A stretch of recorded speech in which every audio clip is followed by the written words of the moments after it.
کوه و دره، دشت و دمن سبسفید، رسته و میدان و چمن سبسفید. فیض و سخا ریخ ز هر ذره برف، بخت همه خلق وطن سبسفید. بگذار این روز فرح‌افزا بر خاندان هر یکی ما و شما فیض فراوان و اقبال بلند و نکسرشتی بیارد.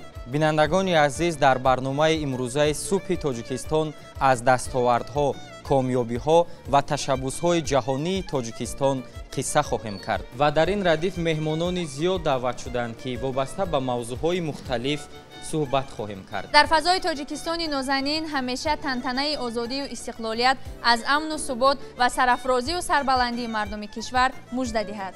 با ترنم زیبایی و نصرت و پیک سخا صبح زیبای شما را فرخنده میگوییم و برنامه صبح تاجیکستان را آغاز میکنیم. صبحتان بخیر و شادی باشد. بر همه این سال مبارک شود. پیک نکو فال مبارک شود. روزی نو و ماهی نو و سالی نو. صبح نکو فال مبارک شود.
وطن برای ما عزیز و مقدس است. وطن جایگاهی برگزیده و مکانی امن و آسایش برای هر یک صاحب وطن می باشد و محض در دامان میهن هر وارث آن نیکروز و خوشحال و آسوده است و برای تحکیم استقلالیت و صلح و ثبات تلاش می کند. بیننده عزیز، مهمان نوبتی ما هستند شاعر خلقی تاجیکستان استاد کمال نصرالله. شما را سراول به برنامه صبح تاجیکستان خوش آمدید میگویم. روز شما بخیر باشد. شما همچون شاعری وطن سرا درباره یار و دیار، درباره زیبایی‌های وطن عزیزمون شعرهای زیادی ایجاد کرده اید. با اندیشه شما وصف وطن در ضمیر جوانان، درباره وطن دوستی جوانان چی نقش گذاشته میتواند؟ بهترین دستاورد وطن ما، ملت ما در طول همه دوران صاحب استقلالیتی این روح ملی است. روح ملی. چرا که بنیاد هر ملت اول اینکه روح ملی است. من اونجایی که روح ملی هست اونجا ملت پایدار است. روح ملی این یک گویم که جوشنی هست که ملت ما در طول تاریخ نگاه داشته است. امروز بعد از اون که ما صاحب استقلالیت دولتی شدیم معلوم میشد که این روح ملی در سرشت ملت ما 100 سالها وجود داشته است. و به تاریخ نگاه کنیم اگر دلیل های تاریخ همین خیلی است که ملت ما همیشه روح بلند ملی خودش داشته است. لیکن بعد از استقلالیت دولتی میدونید این همه دستاوردهایی که امروز ما صاحب شدیم دلیل اون هستند که همین روح ملی در سرشت ملت ما در این سالهای وزین و گرم پایدار مونده بود است که این یک احیای نو یافت، دوباره فروزان شد و همین احیای ملی بود که امروز ملت ما با پیروزی های خیلی زیادی در یک مدت کوتاه شرف یافت شد و در برابر این من گمان میکنم که مربوط به سوالتون که دستاورد بسیار مقدس ما این معنویات ملی است. انا همین دو چیز به هم دیگر بسیار سخت هم دیگر کامل میکنن.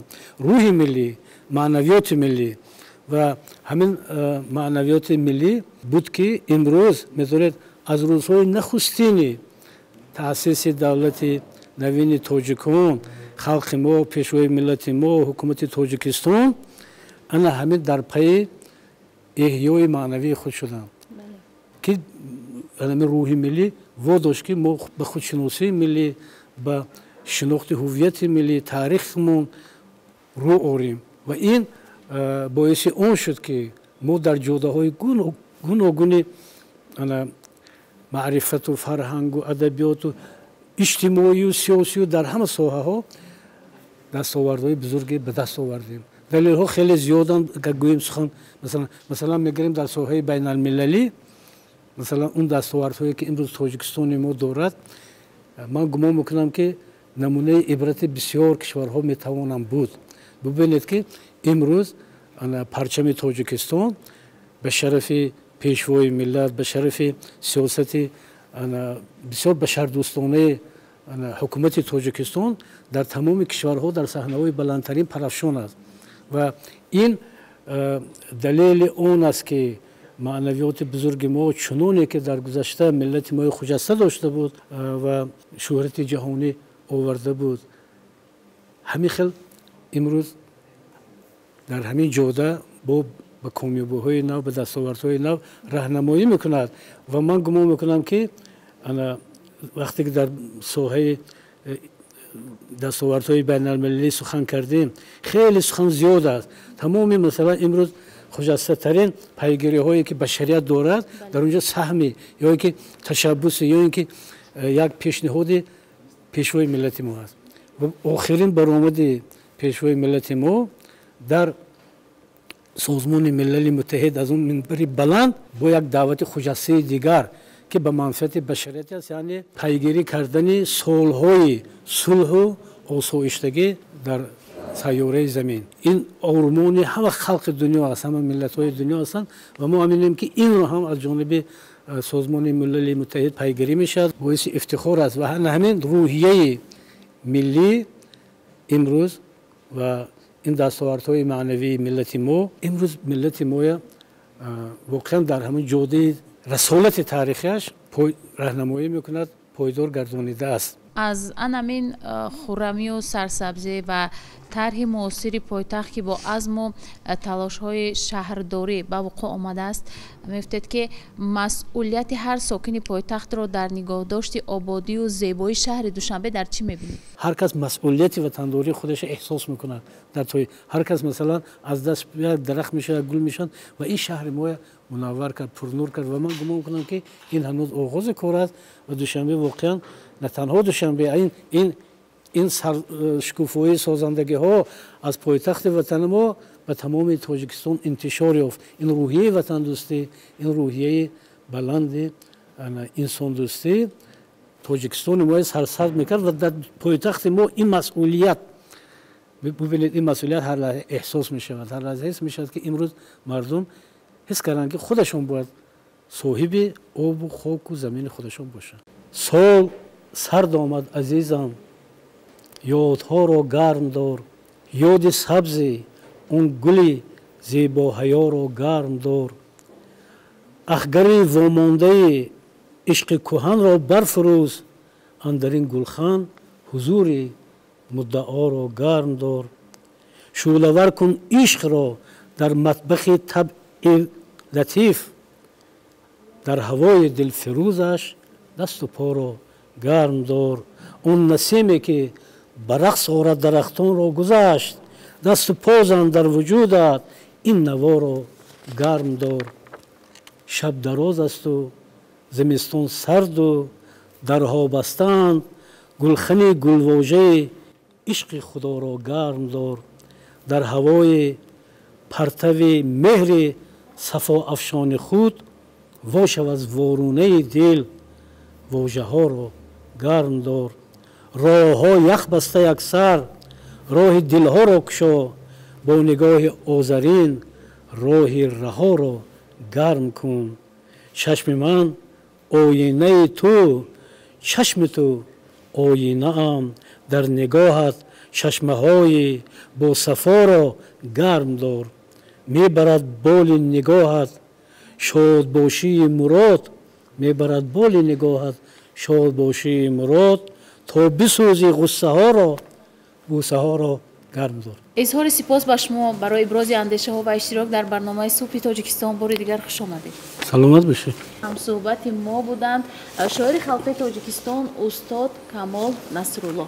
دیگر بخش های جالب برنامه امروزه صبح تاجیکستان با بهترین سرود و ترانه های دلنشین و صحبت های امروزه ما ادامه می‌یابد.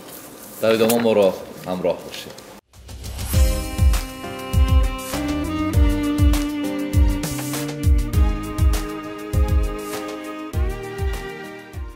ادامه برنامه جشن صبح تاجیکستان است. منظور شما؟ در مهمانی ما راهبر بدیعی انسامبل فلکی به نام آدینه هاشم، دوام دهنده مکتب استاد آدینه هاشم، استاد رحمت الله هاشموف میباشند. مرحمت استاد.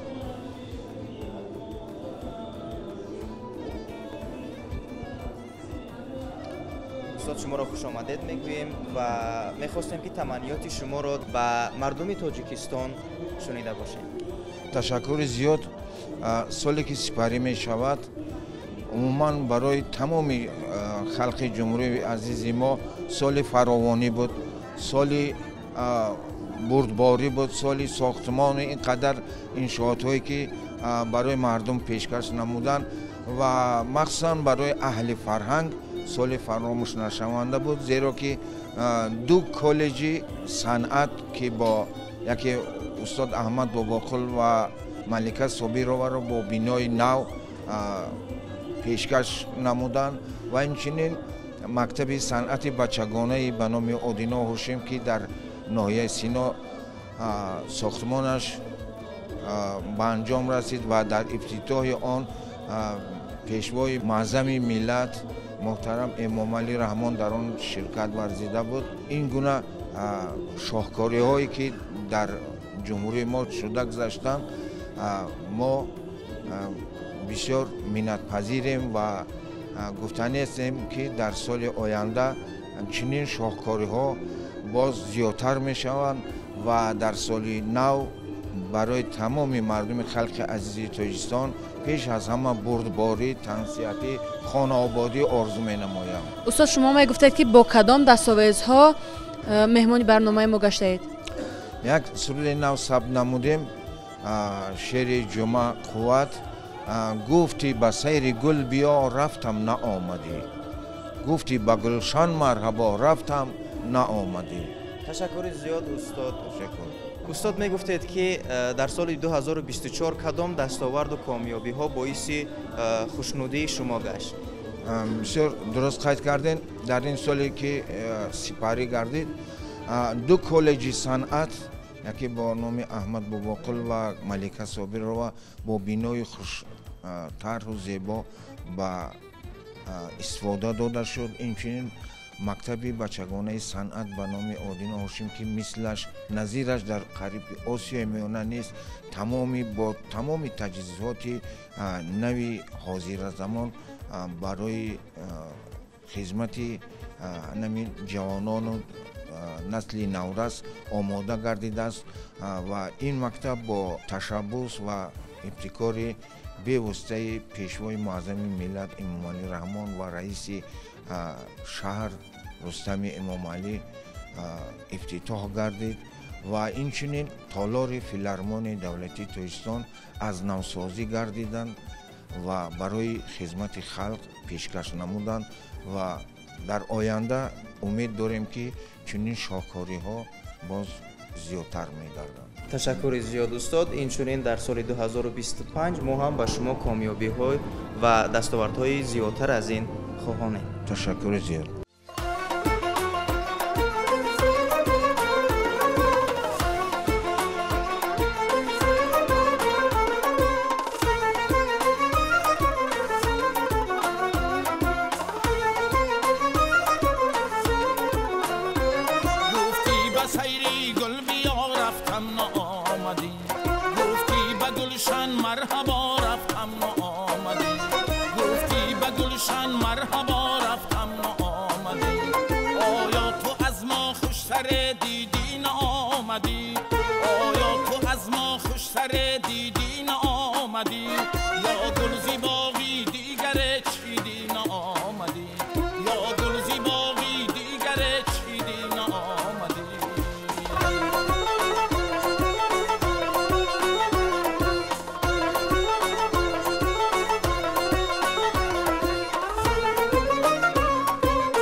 شرمیدی و پیشم نآمدی.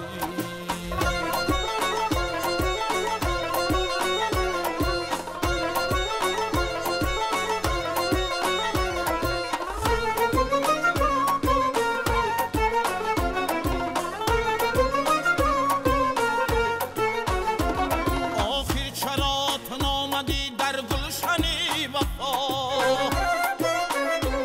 وقتی دمیدنت بود صبحی با صفا، وقتی دمیدنت بود صبحی با صفا. گفتی به سیری گل بیا رفتم نآمدی، گفتی به سیری گل بیا رفتم نآمدی، گفتی به گلشن مرحبا رفتم نآمدی، گفتی به گلشن مرحبا رفتم نآمدی، گفتی به سیری گل بیا رفتم نآمدی.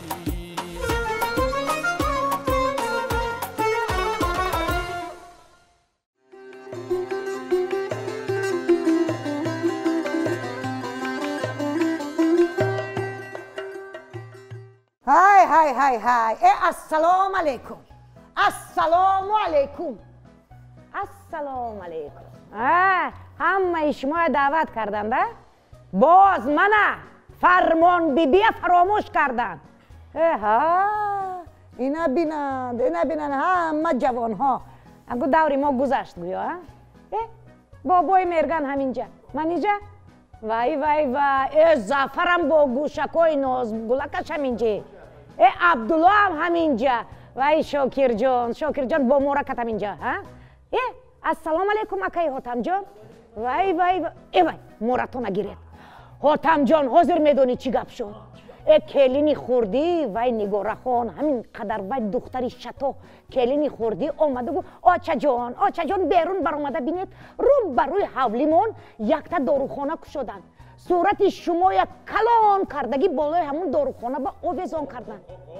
می برام میبینم یگون رسمم فقط یک تمار همین تا پیچله زدگی و یک پیاله. گفتم کنی صورتم گفت انا آچه جان مراجنی خورده شیشته. انا دیدی منو با مار مقایسه کرده. نگبخ جان تو هم همینجا.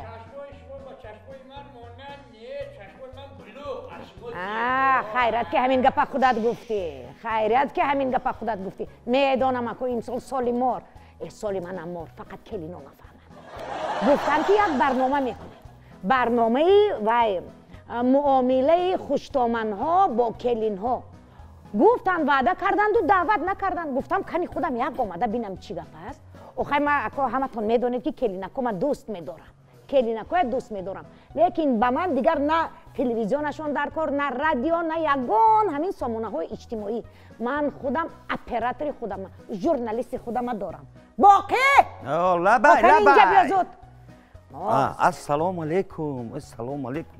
دیدی همه دعوت کردن باز منو توی یعنی خیلی میلش تو که گربه لیکن منو دعوت نکردن منو فراموش کردن. برای همین حاضر خودمون همون برنامه‌ای که میخواستن کنند معامله خوشتامن با کلین ها انا همونا خودمون میخوایی که ستاره شوی فرمان بیبی. اکو هم ستاره ها فر آمدن زمین پور ستاره یک تا ستاره همون بالا با ماندگی نامکش فرمان بیبی همون هم فراید. تو به من هیچ وقت ستاره نمیشوی. به تو خور میشوم. بیا ژورنالیست من یک خبر داشت. خمیله اول تو بگو چی؟ بیا اکو هم مسیر و اسرار فوش نمیکنیم. چخل برای نخند چخل برای یک دک شوربه با انداختن 2 دانه کارتوشکا میتیم 2 دانه پیاز میتیم همین قرن گوشت میتیم. اینا نمیگویم فقط عکس العملی کار. گویا که من کلینکو دوست میدارم. گویا که برای یکشون جانم میتیم. انا بیا تو سوال میدی من جواب میدم. انا همین خیلی ستاره میشویم هر دویم. من روزنامه نگارم. کنی میلش انا مودیم. شنوندگان عزیز امروز در برنامه ما یکی از خوشدامنهای سرموفق و بهترین شهر دوشنبه فرمان بیبی حضور دارند. حاضر ما مصاحبه داریم درباره تشکر مصاحبه داریم با خود فرمان بیبی. کنی بینیم چی مصلحت میتد چی سخنها میگوید درباره مناسبت. خب بگوید فرمان بیبی. در شهر واضح است که فرمان بیبی با کلین هایشان اونقدر مناسبت خوب ندارند. چه گفتنی هستید؟ وای شما میدونید که من مناسبت خوب دارم. مناسبتم خوب. هر کسی گفته است نامعقول کرده است. من فرمان بیبی 7 پسر و 7 کلین دارم. کلینکم با مانند پسرکم دوست میدارم. کلینکم هر چیزی که میگن بازار دویده کرده رفته خریدم میبیارم. زیادتر میبیارم. و برای کلینکم جانم میتم. نان بندی، کلچه بندی، تر حولا، سفید حولا همشه خدا کم یاد دادگی. کلینکم هر یک کلچه میبندن، هر یک گردچه میبندن آسمان برین. هر یک قلم فطیر میبندن زمین برین. هر یک سمبوسه میکنن. و شیر برنج نمیگوید. و فطیر مسکه نمیگوید. و مستوه نمیگوید. وای خیلی نمیگوید. همشه خدا کم یاد دادگی. خدا کم من برای کلینکم جانکم میسپرم. وای اینجا با من برای کلینکم جانکم میسپرم. جانکم ادا میکنم. همش در ناخونک. دمت گیر. صدقه نان و نمک من شوی. شرط است که همین که تو گوش کنید من برای همین اومدم که نگین الکای درباره تو در روزنامه نوشتگیان. گوش کن چه نوشتگیان. من در روزنامه الکای درباره تو مسئله های شما رو برداشتگیان. خیر خونم واسه چشمان من در وقت‌های اخیر بین خوشدامن‌ها و کلین‌ها جنگ و خرخشه بسیار دیده می‌شود. نه در ما دیده نمی‌شود. تازه گوش کن. این عرف و عادت‌های کهنه ناپاک تا حال آرامی عائله‌های خوشبخت ما را سرنگون کرده آنها را بدبخت می‌سازند. انا اینجا درباره تو گوش کن. خوشدامن‌ها از دوشنبه دیدی؟ خوشدامن‌ها از دوشنبه من سلیم خان، عایشه خان، سلطان خان و دیگران شنیدید و دیگران با کلین ها چون غلام مناسبت میکنند. نامکی من نیست. من و دیگران من همین و دیگران خودتی آخیر نه نمکی شما داخل نباشه. زمین کشیده برد او همسایه خود گفته زهرکی مار تو خودت من میفروشی. صدقه آدم و آدمگری شوی. از همین روز بین من و تو دیگر گپ نیست. گوش کن فرمان بیبی مرا تحقیر نکن. من برای آگاه کردن تو آمدم. فهمیدی؟ این خیلی نگوی. نباشد بی در آخری من این مقاله نوشته فکر و عقیده های خودتان رو درباره این مقاله نویسید. حاضر که بر ردکت میروم انا پگاه میبینی که فرمان بیبی و دیگران نوشته شده است. فهمیدی؟ ای بیا مان سنبوه سهای من زهرت شود. مایلش زهره میشود خوب میشود باقی جان بخش. نمیبخشم. وای حقیقتا در حقیقتا هم یکی رود و آوازه و دروازه کند انا بعد ستاره اینستاگرام میشوم، ستاره تیک تاک میشوم، ستاره فیسبوک میشوم، از ایما میشوم، از واتساپ میشوم. در سر پیری شرمنده میشوم. شرمنده. وای خوشدامن‌های عزیز قربانتون شوم. مناسبتتون با کلین ها خوب کنید. او کلین که آوردید غلام نبیارید. به مانند فرزندتان قبول کنید. وای رفته دیلکی باقی یابم. باقی جان باقی قربانت شوم. باقی جان بخش باقی جان. مایلش میلیون بار بخشیدم و اکنون گو میبخشم. چکار کنم دیگه؟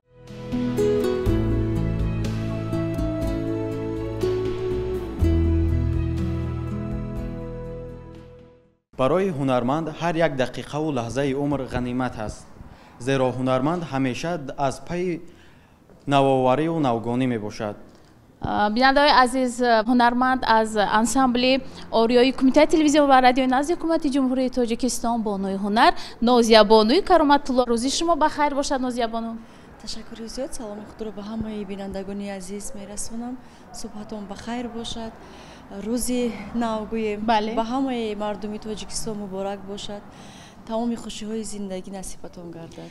سال 2024 برای نازیه بانوی کرامت‌الله چی گونه سال بود و چی گونه سپری گردید؟ البته با کدام خاطره ها؟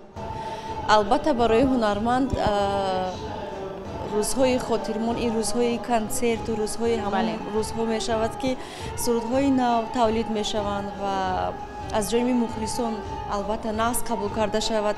این است روزهای خاطرمون برای ما. نازیه بانو، ارمغان هنری شما در این روز برای بیننده های عزیز کدام است؟ البته همون سرودی که بسیار شنوندگان گوش میکنند دوست میدارند و آوازی زیاد هم گرفته است. این حرف بزن حرفی عاشقانه برای شما پیشکش میکنم. مرحمت.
من سکوت سرد خانه حرف بزن بکش و رفت زن شب